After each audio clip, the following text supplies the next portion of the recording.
Hello students, welcome to my YouTube channel. हम class +1 chemistry का chapter number 2 कर रहे हैं, एटॉमिक स्ट्रक्चर। इसके हम एमसीक्यू सॉल्व कर रहे हैं। हम जो है वो 280 क्वेश्चंस ऑलरेडी सॉल्व कर चुके हैं। आज हम शुरू करेंगे 281 से। अगर आपने अभी तक पुरानी वीडियोस नहीं देखी है तो आप चैनल पे जाके उनको देख सकते हो। तो शुरू करते हैं। आज का जो हमारा फर्स्ट क्वेश्चन है वो है question number 281। The total number of electrons that can accommodated in all the orbits having the principal quantum number 2 and azimuthal quantum number L, azimuthal quantum number 1। हमें पूछ रहे हैं कि कितने इलेक्ट्रॉन्स आ सकते हैं जिसमें प्रिंसिपल क्वांटम नंबर की वैल्यू 2 हो और एजीमुथल क्वांटम नंबर की वैल्यू 1 हो। अब हमारे पास जो एजीमुथल क्वांटम नंबर 1 जो होता है वो आता है हमारे पास पी सब शेल के लिए, और पी सब शेल में टोटल 6 इलेक्ट्रॉन आ सकते हैं। तो इसका ऑप्शन क्या होगा? इसका ऑप्शन होगा सी। 281 के लिए ऑप्शन नंबर सी, 6 इलेक्ट्रॉन आ सकते हैं। ऐसा ऑर्बिटल जिसका प्रिंसिपल क्वांटम नंबर 2 मतलब कि n की वैल्यू 2 हो और L की वैल्यू हमें 1 दी थी, और L1 इक्वल टू होता है P सब शेल के लिए, और P में टोटल 6 इलेक्ट्रॉन आ सकते हैं। तो इसलिए हमारा आंसर होगा 6। नेक्स्ट बढ़ते हैं question number 282। If the mass number of an element is W and its atomic number is N, then हमें बोल रहे हैं कि अगर उसका मास नंबर जो है वो W है और एटॉमिक नंबर जो है वो हमारे पास N है, तो हमें बताना है कि इसमें से कौन सी स्टेटमेंट सही है। नंबर ऑफ इलेक्ट्रॉन्स अगर हमें बताना है तो नंबर ऑफ इलेक्ट्रॉन्स जो होते हैं वो equal to the number of protons, यानी कि equal to the number of atomic number होता है। तो फर्स्ट स्टेटमेंट जो है वो गलत है इसके लिए। सेकंड है हमारे पास नंबर ऑफ, ये हमारा पास प्रोटॉन है, प्रोटॉन को ही हम H से रिप्रेजेंट करते हैं। तो हमारे पास प्रोटॉन्स क्या होता है? Proton equal to the number of atomic number ही होता है। तो ये स्टेटमेंट भी जो है वो गलत है। नंबर ऑफ न्यूट्रॉन्स कैसे निकलते हैं? नंबर ऑफ न्यूट्रॉन्स निकलते हैं हमारे पास मास नंबर में से। अगर हम एटॉमिक नंबर को माइनस कर दे तो हमारे पास नंबर ऑफ न्यूट्रॉन आ जाता है। यहाँ पे मास नंबर जो है वो W गिवन है और एटॉमिक नंबर जो है वो N गिवन है। तो W minus N is equal to होगा हमारे पास नंबर ऑफ न्यूट्रॉन। तो number of neutron W minus N, तो ये स्टेटमेंट सही है। तो 282 के लिए ऑप्शन सी जो है वो राइट होगा। नेक्स्ट है हमारे पास 283। If the speed of an electron in the Bohr's first orbit of the hydrogen atom be x, then the speed of the electron in the third orbit. हमें बोल रहे हैं कि अगर बोहर के फर्स्ट ऑर्बिट में इलेक्ट्रॉन की जो स्पीड है वो x है, तो बोहर के थर्ड ऑर्बिट में जो है वो उसकी स्पीड कितनी होगी ये हमें बताना है। तो जो वेलोसिटी का रिलेशन है हमारे पास बोहर के लिए, तो वेलोसिटी जो इक्वल टू होती है वो होती है हमारे पास 2.16 इंटू 10 की power 6 into Z divided by N, जहाँ पे Z क्या है? Z है हमारे पास मास नंबर जो कि हाइड्रोजन के लिए 1 होता है, और N होता है जिस भी शेल में हम उसमें फाइंड आउट करना चाहते हैं। तो यहाँ पे जो है वो पहले के लिए x बोली गई है, मतलब कि यहाँ पे भी 1, यहाँ पे भी 1, तो ये सारी चीज हमें x बोली गई है। या फिर हम ये कह सकते हैं कि जो वेलोसिटी होती है वो इनवर्सली प्रोपोर्शनल टू होती है 1/n, n के इनवर्सली प्रोपोर्शनल टू होगी। यहाँ पे हमें फर्स्ट v1 जो है वो x गिवन है, तो v3 कितनी हो जाएगी? v3 हो जाएगी x डिवाइडेड बाय n की जगह पे क्या रखना पड़ेगा? 3, तो x डिवाइडेड बाय 3।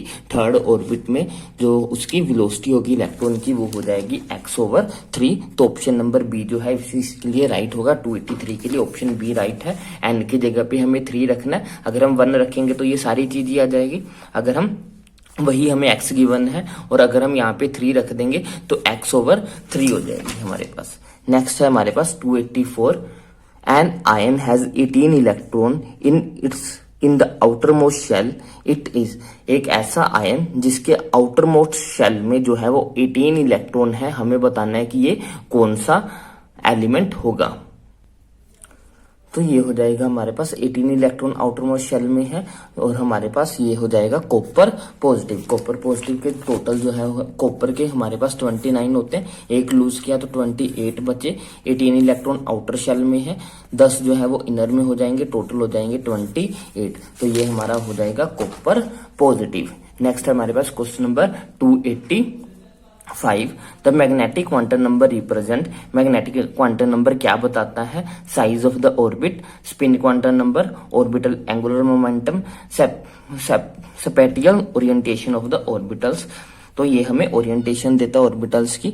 तो 285 का ऑप्शन नंबर डी जो है वो राइट होगा। नेक्स्ट है हमारे पास, नेक्स्ट क्वेश्चन हमारे पास 286, a P orbital can accommodate, P orbital में कितने इलेक्ट्रॉन आ सकते हैं? पी सब शेल नहीं बोला हुआ, अगर पी सब शेल बोलते तो उसमें तो टोटल 6 इलेक्ट्रॉन आते, लेकिन यहाँ पे नेक्स्ट क्वेश्चन हमारे पास question number 286, a P orbital can accommodate, यहाँ पे पी ऑर्बिटल बोला, पी सबशेल नहीं बोला। अगर सबशेल बोला होता तो 6 इलेक्ट्रॉन आंसर आता, लेकिन यहाँ पे पी ऑर्बिटल बोला तो एक ऑर्बिटल में 2 ही इलेक्ट्रॉन आ सकते हैं विद द अपोजिट स्पिन, तो 2 electron with the opposite spin. 286 का ऑप्शन जो है वो डी होगा। अगर यहाँ पे पी सबशेल पूछा होता तो 6 इलेक्ट्रॉन आंसर होता। नेक्स्ट है हमारे पास 287, an orbital with quantum number n is equal to 4, l is equal to 3, m is equal to 0 and s is equal to minus half is called। तो n के 4 के लिए 4 आ जाएगा, l 3 कब होता है? s के लिए 0, p के लिए 1, d के लिए 2 और 3 जो होता है वो f के लिए होता है। तो l यहाँ पे 3 है तो ये हो जाएगा 4f। 4f option number D जो है वो इसका राइट होगा। 287 के लिए ऑप्शन डी जो है वो राइट है, 4f। नेक्स्ट है हमारे पास 288 question, which of the following statement concerning the 4 quantum number is false, इनमें से कौन सी स्टेटमेंट जो है वो 4 क्वांटम नंबर्स के बारे में गलत है? n gives the idea of the size of N orbital, l gives the shape of the orbital,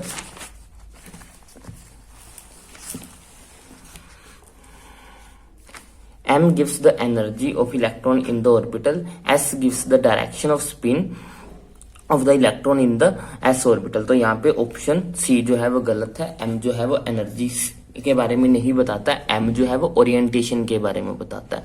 तो नेक्स्ट हमारे पास 289, how many spherical nodes are present in 4s in an hydrogen atom. 4s में जो है वो हमारे पास कितनी nodes होंगी? 4s में हमारे पास जो है वो टोटल 3 नोड्स होंगी, n माइनस l माइनस 1 जो इसका फॉर्मूला होता है नंबर ऑफ नोड्स के लिए। n की वैल्यू 4 आ जाएगी, l की वैल्यू 0 है, 4 में से 1 माइनस करेंगे हमारे पास आ जाएगा 3। तो 289 के लिए ऑप्शन 3 जो है वो राइट होगा। नेक्स्ट है हमारे पास question number 290, the energy of an orbit in the hydrogen atom is given by, energy को हम ऐसे लिखते हैं, which of the following properties represent the constant in the above relation. इसमें से जो है वो कांस्टेंट कौन सी चीज है? Electron affinity, ionisation energy, electronegativity, bond energy. तो इसमें से हमें बताना है कि कौन सी चीज कांस्टेंट है। तो इसमें से जो है वो आयनाइजेशन एनर्जी जो है वो कांस्टेंट को रिप्रेजेंट करेगी। ऑप्शन बी जो है वो इसके लिए राइट होगा। 290 के लिए ऑप्शन नंबर बी जो है वो राइट है। जो कांस्टेंट है वो क्या चीज है? वो हमारी आयनाइजेशन एनर्जी होगी, इलेक्ट्रॉन को बाहर निकालने के लिए जो एनर्जी की रिक्वायरमेंट होती है। नेक्स्ट है हमारे पास neutron is the fundamental particle carrying. Neutron के ऊपर क्या होता है हमें ये बताना है, a charge of +1 and the mass of 1 unit. तो ये गलत है, न्यूट्रॉन के ऊपर कोई भी चार्ज होता ही नहीं है। No charge and the mass of 1 unit, तो ये होगा उसके ऊपर कोई चार्ज नहीं होता, लेकिन उसका जो मास होता है वो 1 यूनिट होता है। नो चार्ज नो मास, मास तो उसका होता है, चार्ज नहीं होता, चार्ज माइनस का भी नहीं होता। तो इस पे no charge and mass of 1 unit. 291 के लिए ऑप्शन नंबर बी जो है वो राइट होगा। नेक्स्ट है हमारे पास spectrum produce due to transition of an electron from L to M is, एक इलेक्ट्रॉन जो है वो M से लेके L में जंप करा है। हमें बताना है कि इसमें कौन से टाइप का जो है वो स्पेक्ट्रम दिखाई देगा। हमारे पास जो शेल्स होते हैं, पहला हमारा K, फिर L, फिर M होता है।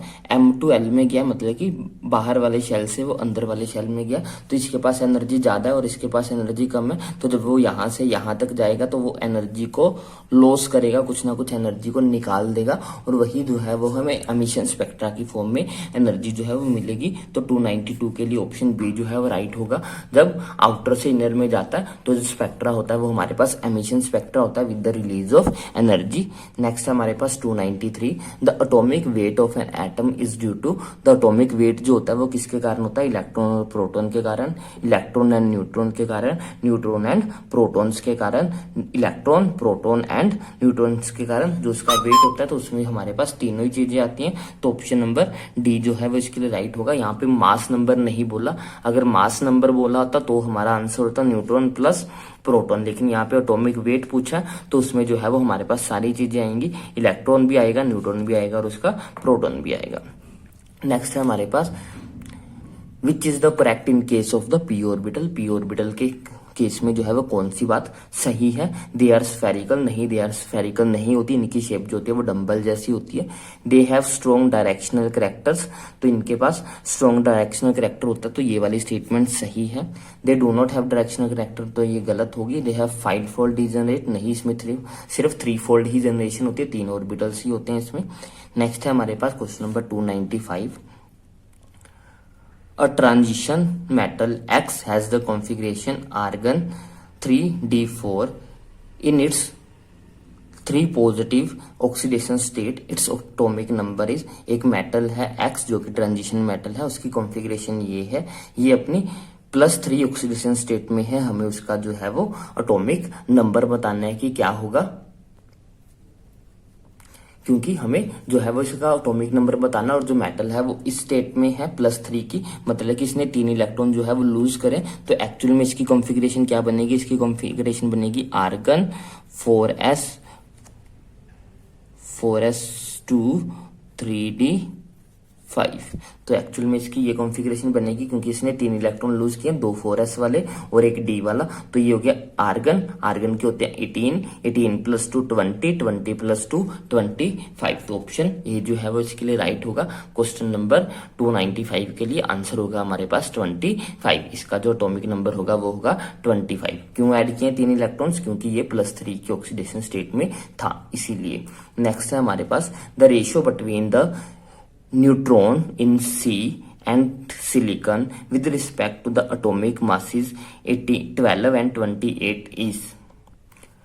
हमें जो है वो न्यूट्रॉन्स की रेशियो निकालनी है, नंबर ऑफ, पहले तो हमें दोनों में देखने पड़ेंगे कि कितने न्यूट्रॉन्स हैं, फिर उसका जो है फिर हम रेशियो कर देंगे, दोनों की रेशियो निकालनी है, number of neutrons in carbon and silicon.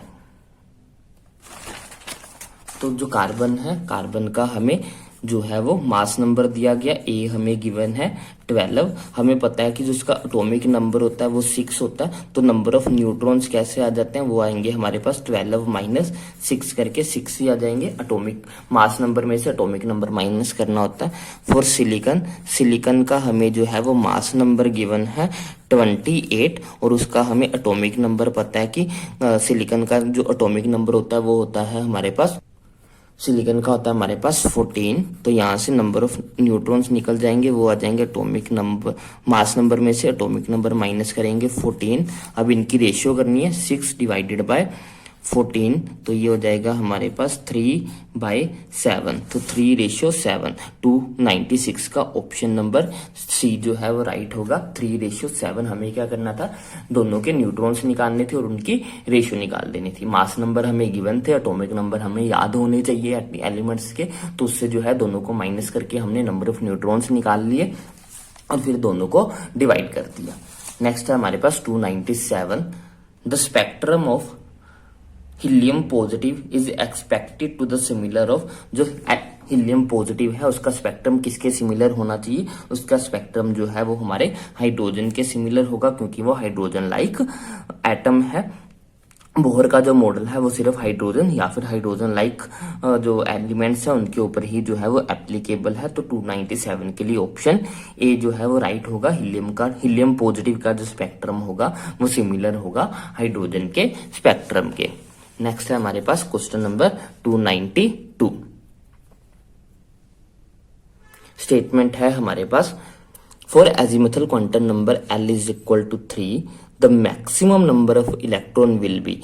Azimuthal quantum number L = 3 बोला है और L की वैल्यू 3 जो होती है वो हमारे पास S की 0 होती है S के लिए, 1 होती है P के लिए, 2 होती है D के लिए और 3 होती है हमारे पास F के लिए। 3 के लिए हमारा F हो जाएगा और F में टोटल मैक्सिमम इलेक्ट्रॉन जो है वो 14 आ सकते हैं। तो 298 के लिए ऑप्शन डी जो है वो राइट होगा। नेक्स्ट क्वेश्चन है हमारे पास, the order of filling of electron in the orbit of an atom will be. हमें सही ऑर्डर बताना है कि इसमें से कौन सा होगा। पहले 3D आएगा, फिर 4s आएगा, फिर नहीं, पहले 4s आता बाद में 3D आता, तो पहली तो गलत है। 4s 3D 4p, इसके बाद 4s फिर 4d, तो ये वाले जो है वो सही है एनर्जी लेवल के अकॉर्डिंग। तो हमारे पास 299 के लिए ऑप्शन नंबर बी जो है वो सही होगा। एनर्जी के जो फिलिंग ऑर्डर होगा वो यही वाला होगा, बी ऑप्शन सही है इसका। नेक्स्ट है हमारे पास the electronic configuration for of copper and chromium जो है वो हमारे पास एक्सेप्शनल बिहेवियर शो करते हैं। तो उसके कॉपर के जो लास्ट में होते हैं वो 4s 1 एंड 3d 10 होता है, वो हमें देखना है। तो ये नहीं है 4s 1 3, ये भी नहीं है, ये भी नहीं है, तो ये यहाँ पे है 4s 1 3d 10। तो ऑप्शन नंबर बी जो है वो राइट है। 300 के लिए ऑप्शन नंबर बी जो है वो राइट होगा, क्योंकि कॉपर एंड क्रोमियम जो है वो एक्सेप्शनल बिहेवियर शो करते हैं, क्योंकि हाफ फील्ड और फुली फील्ड कॉन्फ़िगरेशंस जो होती हैं वो ज्यादा स्टेबल होती हैं, इसलिए ये वाली फुली फील्ड स्टेबल होती है कॉपर के केस में। नेक्स्ट है हमारे पास question number 301, energy of third orbit of the Bohr's atom is. Third की जो एनर्जी होती है वो हमारे पास कितनी होती है। फर्स्ट की एनर्जी हमारे पास होती है -13.6 इलेक्ट्रॉन वोल्ट, सेकंड की हमारे पास होती है -3.4 इलेक्ट्रॉन वोल्ट, थर्ड की हमारे पास होती है -1.5 इलेक्ट्रॉन वोल्ट। तो हमारे पास 301 के लिए ऑप्शन सी जो है वो राइट होगा।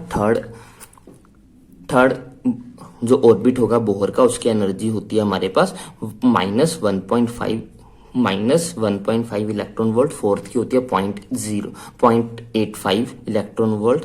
नेक्स्ट है हमारे पास 302, in potassium atom electronic energy levels are in the following order. Potassium के केस में जो हमारे इलेक्ट्रॉनिक एनर्जी लेवल्स हैं वो किस ऑर्डर में होते हैं, पहले 4s आता है या पहले 3d आता है, वो हमें बताना है। तो हमारे पास 4s की एनर्जी कम होती है एज कम्पेयर टू 3d, तो ऑप्शन नंबर डी जो होगा वो इसके लिए राइट होगा। नेक्स्ट है हमारे पास 303, विच of the following set of quantum number represent an impossible arrangement. इसमें से कौन सी जो है वो अरेंजमेंट सही नहीं है, हमें वो बताना है। फर्स्ट है n = 3, L2 m-2 s half, ये बिल्कुल सही है, इसमें कोई प्रॉब्लम नहीं है। n की वैल्यू 4, L0 m0, ये भी सही है, कोई गलती नहीं है। n की वैल्यू 3, L की वैल्यू 2, m की वैल्यू -3, तो यहाँ पे m की वैल्यू -3 पॉसिबल ही नहीं हो सकती, क्योंकि m जो है वो -2 से लेके +2 तक जाता है, मतलब कि जो m की वैल्यू होगी वो -2 से लेके +2 के बीच में रहेगी, -3 नहीं आ सकता। तो ऑप्शन सी इसके लिए राइट होगा। ये गलत अरेंजमेंट है, जब L की वैल्यू 2 है तो m की वैल्यू -3 पॉसिबल हो ही नहीं सकती। तो 303 के लिए ऑप्शन सी जो है वो राइट होगा।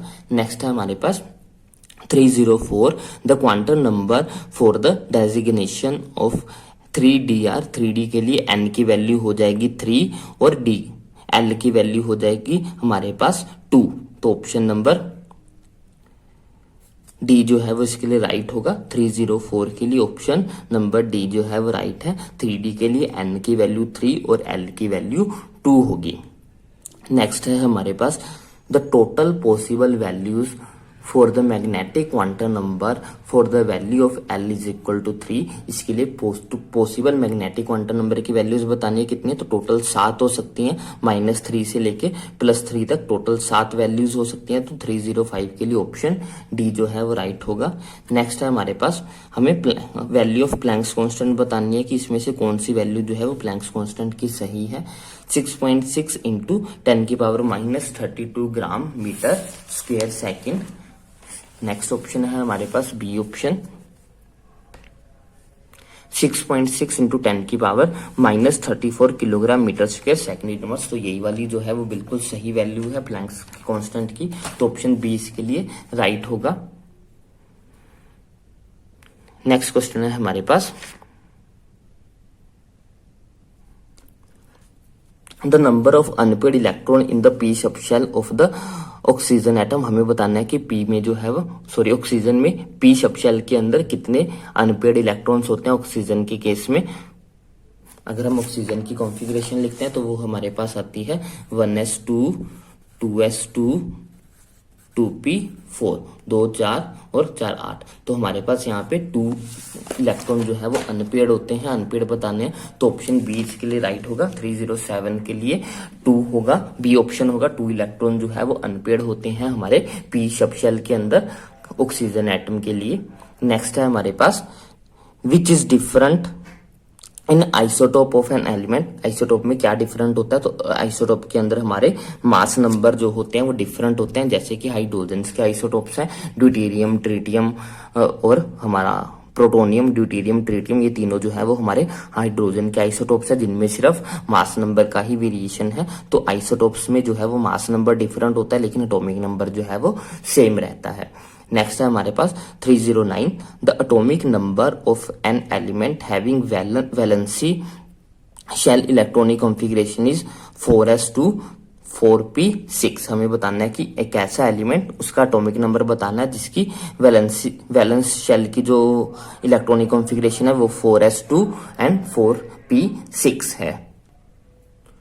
तो क्योंकि इसके वैलेंसी इलेक्ट्रॉन जो है वो हमारे पास कॉन्फ़िगरेशन लिखे हैं 4s2 और 4p6। अगर हम इसकी पूरी कॉन्फ़िगरेशन लिखने की कोशिश करेंगे तो ये हो जाएगी 1s2 2s2 2p6 3s2 3p6 4s2 3d10 and 4p6। तो ये टोटल बनेंगे हमारे पास 36। ये जो है वो हमारे पास क्रिप्टन की इलेक्ट्रॉनिक कॉन्फ़िगरेशन है। तो ऑप्शन बी जो है वो इसके लिए राइट होगा। 309 के लिए ऑप्शन नंबर बी जो है वो राइट है, 36।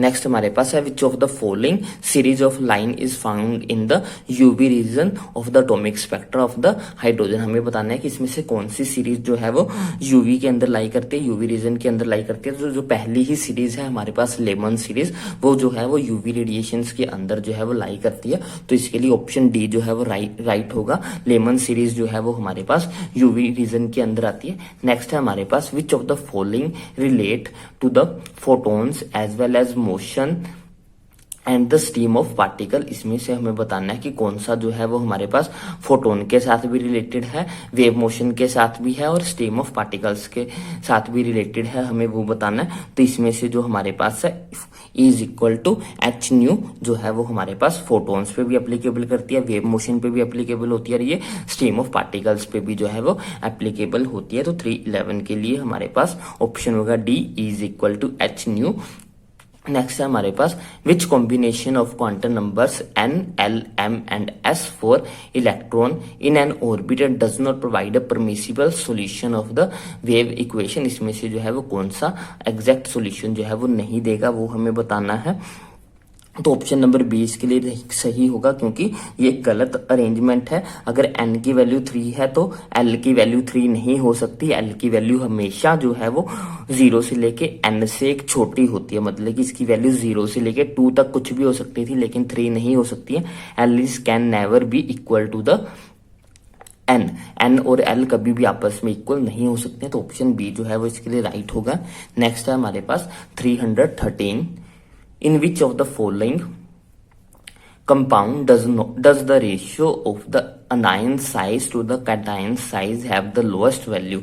हमें बताना है कि इसमें से कौन सा ऐसा कंपाउंड है जिसमें आयन का साइज और कैटायन के साइज की जो रेशियो होगा उसकी वैल्यू सबसे छोटी होगी, हमें ये बतानी है। तो अनायन के साइज को ऊपर रखना और कैटायन के साइज को नीचे रखना है। अगर कैटायन का साइज बड़ा होगा तो रेशियो भी जो है वो हमारे पास छोटी होगी। तो हमें ये देखना पड़ेगा कि इसमें से सबसे बड़ा कैटायन कौन सा है, सोडियम, पोटाशियम, मैग्नीशियम और या फिर सोडियम। तो इसमें से जो है वो हमारे पास सबसे बड़ा जो है वो पोटाशियम ही आएगा। तो ऑप्शन बी इसके लिए राइट होगा। 313 के लिए ऑप्शन बी जो है वो राइट है। नेक्स्ट है हमारे पास 314, the orbital diagram in which both the Pauli exclusion principle and the Hund's rule are violated. एक ऐसा वो बताना जिसमें जो है पाउली का रूल भी जो है वो वायलेट होता हो और साथ ही साथ हमारे पास हुन्स रूल भी जो है वो वायलेट होता हो। तो पहला ही ऐसा है हमारे पास, पहले में ही जो है वो हुंस रूल भी फॉलो नहीं कर रहा, क्योंकि हुंस रूल कहता है कि पहले सभी में सिंगल आएगा, बाद में पेयरिंग होगी, इसीलिए जो है वो हुंस रूल जो है वो वॉयलेट हो रहा है। यहाँ पे लास्ट वाला खाली पड़ा है, लेकिन पहले में पेयरिंग हो गई है। और यहाँ पे पाउली एक्सक्लूजन प्रिंसिपल भी जो है वो वॉयलेट हो रहा है, क्योंकि पाउली कहता है कि दोनों की स्पिन उल्टी होंगी, लेकिन यहाँ पे दोनों की स्पिन सेम ही दिखा रखी है, इसीलिए फर्स्ट ऑप्शन जो है वो इसके लिए राइट होगा। नेक्स्ट है हमारे पास 315 स्टेटमेंट है हमारे पास, which of the following represent the correct set of quantum numbers for 4D। हमें बताना है कि 4D के लिए कौन सा जो है वो correct set of quantum number है। डी के लिए हमारे पास जो एल की वैल्यू होती है वो 2 होती है, तो इसलिए यहाँ पे एल की वैल्यू 3 लिखे है, तो ये नहीं हो सकता। इसमें एल की वैल्यू जो है वो 2 है, 4 2 1 0, तो ये ऑप्शन सही है 315 का। यहाँ पे लास्ट में जो है वो स्पिन है, स्पिन क्वांटम नंबर की वैल्यू कभी भी 0 नहीं हो सकती, तो इसलिए ये ऑप्शन जो है वो गलत है, मैंने स्पिन क्वांटम नंबर की तरफ ध्यान नहीं दिया। नेक्स्ट ऑप्शन है हमारे पास 4 3। एल के लिए जो डी के लिए जो एल की वैल्यू होती है वो 2 होती है, तो ये ऑप्शन भी नहीं है 4, तो ऑप्शन नंबर डी जो है वो इसके लिए राइट होगा हमारे पास।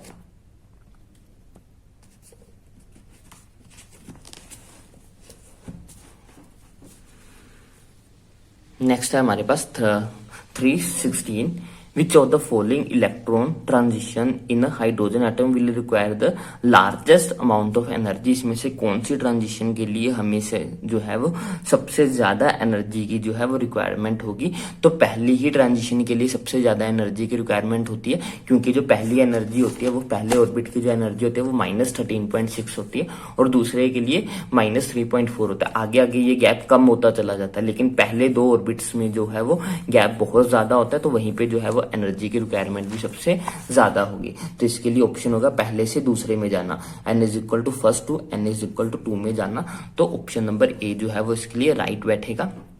नेक्स्ट है हमारे पास 317, how many electron can have the value n is equal to 2, l is equal to 1, s is equal to +½ in the configuration of this. हमें बताना है कि ऐसे कितने इलेक्ट्रॉन्स हैं जो ये सारी वैल्यूज को सेटिस्फाइड कर रहे हैं। जब L इज इक्वल टू हमारे पास 1 होता है, तो उसके लिए पी सब शेल की बात कर रहे हैं, मतलब कि यहाँ पे इलेक्ट्रॉन देखने सिर्फ +½ के लिए देखने, क्योंकि ये भी सारे अनपेयर्ड होंगे, कोई भी पेयर नहीं हुआ होगा, तो इन सब के लिए जो है वो +½ ही होगा। तो यहाँ पे 3 इलेक्ट्रॉन्स होंगे ऐसे, तो 317 के लिए ऑप्शन बी जो है वो राइट होगा। 3 ऐसे इलेक्ट्रॉन होंगे इस अरेंजमेंट में जो जिनके लिए ये सारी वैल्यूज होंगी।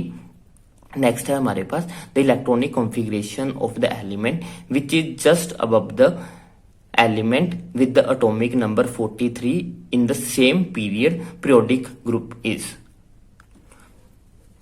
तो 43 के जस्ट ऊपर हमारे पास होता है मैग्नीशियम, तो 43 के जस्ट ऊपर हमारे पास होता है 25 मैग्नीशियम, और मैग्नीशियम की कॉन्फ़िगरेशन होती है हमारे पास 4s2 3d5, तो ऑप्शन ए जो है वो इसके लिए राइट होगा। 318 के लिए ऑप्शन ए जो है वो राइट है। नेक्स्ट क्वेश्चन है हमारे पास 319, the electronic configuration of the calcium atom can be written as. Calcium जो है वो हमारा 20 नंबर पे आता है, और उससे पहले हमारे पास आर्गन आ जाती है, तो आर्गन 4s2, तो ऑप्शन बी जो है वो इसके लिए राइट होगा। 319 के लिए ऑप्शन बी राइट है। नेक्स्ट है the energy of an electron in the nth Bohr orbit of the hydrogen atom is. Energy का रिलेशन होता है हमारे पास -13.6 डिवाइडेड बाय n का स्क्वायर, तो डिवाइड बाय n स्क्वायर जो है वो ऑप्शन नंबर सी में है, तो 320 के लिए ऑप्शन नंबर सी जो है वो राइट होगा। नेक्स्ट है हमारे पास the number of electron in the 3D shell of element with atomic number 26। हमें बताना है कि एक ऐसा एलिमेंट जिसका एटॉमिक नंबर 26 है उसके 3D में कितने इलेक्ट्रॉन्स होते हैं। तो 26 वाला हमारे पास जो होता है वो आयरन होता है, और आयरन के 3D में टोटल 6 इलेक्ट्रॉन्स होते हैं, तो हमारे पास 321 के लिए ऑप्शन नंबर बी जो है वो राइट हो जाएगा। नेक्स्ट है हमारे पास 322, if the value of the principal quantum number is 3, the total possible value of the magnetic quantum number is. अगर प्रिंसिपल क्वांटम नंबर की वैल्यू 3 है तो L की वैल्यू 2 हो जाएगी, और L की 2 के लिए हमारे पास जो है वो मैग्नेटिक क्वांटम नंबर की वैल्यू -2 से +2 तक जाती है, मतलब कि टोटल 5 वैल्यूज पॉसिबल होती हैं। तो और इसके अलावा L इज इक्वल टू 1 भी पॉसिबल होगा, और 1 के लिए हमारे पास यहाँ पे टोटल 3 वैल्यूज होती हैं, और L इज इक्वल टू 0 भी होगा और उसके लिए वहां पे टोटल 1 वैल्यू होगी। तो हमारे पास ये हो जाएगी 5 + 3 8, 8 + 1 9। तो ऑप्शन सी जो है वो इसके लिए राइट होगा।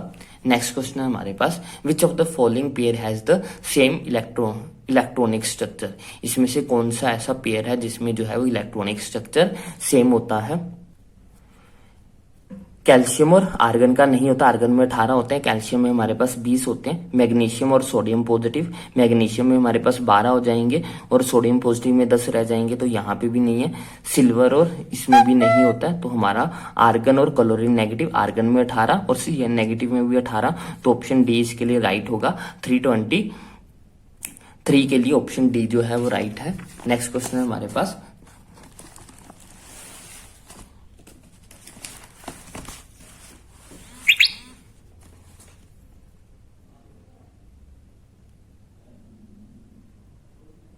नेक्स्ट है 324, the maximum number of electron in all those orbitals for which quantum number is 3 and azimuthal quantum number is 2। हमें बताना है कि मैक्सिमम नंबर ऑफ इलेक्ट्रॉन्स कितने आ सकते हैं जिसके लिए प्रिंसिपल क्वांटम नंबर की वैल्यू 3 है और एजिमुथल क्वांटम नंबर की जो वैल्यू है वो 2 है, और 2 जो होते हैं वो हमारे पास डी के लिए आती है, और डी में जो है वो टोटल 10 इलेक्ट्रॉन्स आ सकते हैं। तो ऑप्शन नंबर 3, क्वेश्चन नंबर 324 के लिए ऑप्शन सी जो है वो राइट होगा।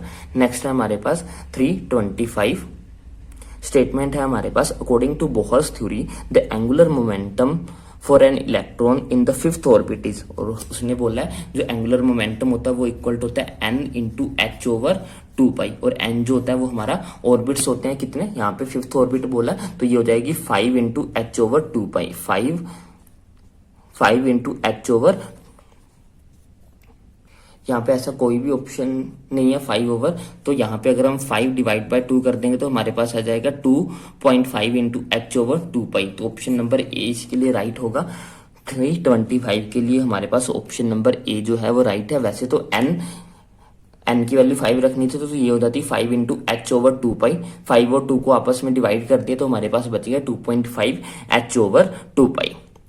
नेक्स्ट है हमारे पास, the de Broglie equation suggest that an electron has, de Broglie ने बोला था कि इलेक्ट्रॉन के पास हमारे पास पार्टिकल भी नेचर होता है और उसके पास वेव नेचर भी होता है, तो 326 के लिए ऑप्शन सी जो है वो राइट होगा। डी ब्रोगली ने बोला था कि इलेक्ट्रॉन के पास पार्टिकल एंड वेव नेचर दोनों ही होते हैं। नेक्स्ट है हमारे पास 327, the electron in an atom, जो एटम के अंदर इलेक्ट्रॉन होता है उसके बारे में नीचे ऑप्शंस लिखे हैं। Moves randomly around the nucleus, has fix space around the nucleus, is stationary in various energy levels, moves around its nucleus in definite energy levels. तो इसके लिए ऑप्शन डी जो है वो सही है। इलेक्ट्रॉन जो है वो एटम के अंदर अपने अपने डेफिनेट एनर्जी लेवल्स के अंदर जो है वो रोटेट करते रहते हैं, घूमते रहते हैं। नेक्स्ट है हमारे पास 328, the ground state electronic configuration of Fe3 positive, Fe3 positive, Fe की जो हमारे पास कॉन्फ़िगरेशन होती है वो होती है 4s2 3d6। यहाँ से 3 इलेक्ट्रॉन जाने मतलब कि 4s वाले इलेक्ट्रॉन चले जाएंगे और 3d6 में से एक इलेक्ट्रॉन चला जाएगा, तो इसकी कॉन्फ़िगरेशन हो जाएगी आर्गन 3d5। तो 328 के लिए ऑप्शन सी जो है वो राइट होगा। Fe3 पॉजिटिव की जो कॉन्फ़िगरेशन होती है वो होती है आर्गन 3d5। तो नेक्स्ट है हमारे पास 329, which of the following pair are isobars. तो आइसोबार्स हमारे पास क्या होते हैं, आइसोबार्स में हमारे पास सेम मास नंबर होता है लेकिन डिफरेंट एटॉमिक नंबर होता है। हमें देखना है कि सेम मास नंबर, यहाँ पे मास नंबर डिफरेंट है, यहाँ पे मास नंबर डिफरेंट है, यहाँ पे डिफरेंट है, यहाँ पे मास नंबर सेम है, तो ऑप्शन सी जो है वो राइट होगा। आइसोबार्स में मास नंबर सेम रहता है लेकिन एटॉमिक नंबर डिफरेंट होता है। तो आज के लिए बस इतने ही, हम नेक्स्ट वीडियो लेक्चर में करेंगे। आई होप आपको ये सीरीज अच्छी लग रही है। अगर आपको ये सीरीज अच्छी लग रही है तो इसे ज्यादा से ज्यादा लाइक करें, शेयर करें, चैनल को सब्सक्राइब करें। Thanks for watching, bye bye, take care.